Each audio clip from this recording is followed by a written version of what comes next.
Papa mummy के लिए best gift कारवा मिनी।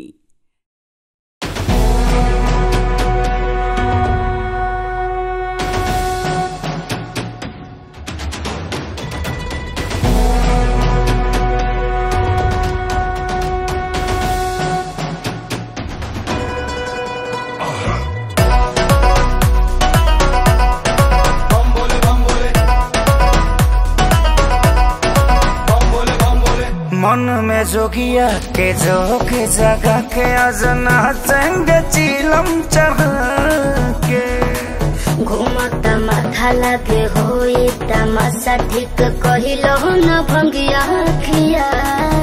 अच्छा अरे बाबा के बुढ़िया काला हाँ मन में जोगिया के जोग जगा के अजना चंग चिलम चढ़ के घूमता माथा लगे होई तमाशा ठीक कहिलो न भंगिया खिया के देह घूमता हमरो भयंकर।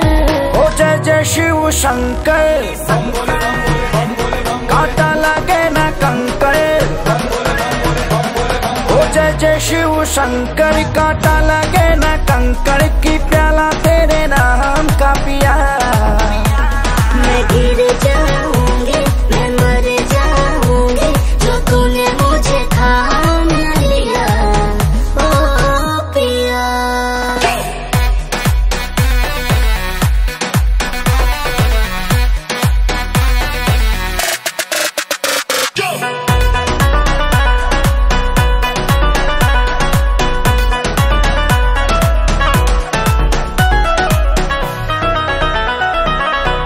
जाने का होई आजू के दिनवा बाटे अब शिव ही सहारा हो।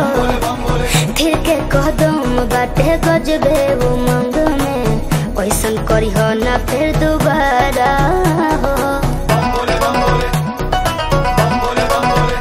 हाँ मस्त मलहूँ छोड़ी सरहूँ झूमो बमस्ती में मार के दम भूल जगम कुछ ना होई कस्ती में। कौन मरला तू हमरा पे मंतर। ओ जय जय शिव शंकर काटा लगे न कंकर की प्याला तेरे नाम का पिया। मैं गिर जाऊंगी मैं मर जाऊंगी जो तूने मुझे थाम लिया ओ पिया।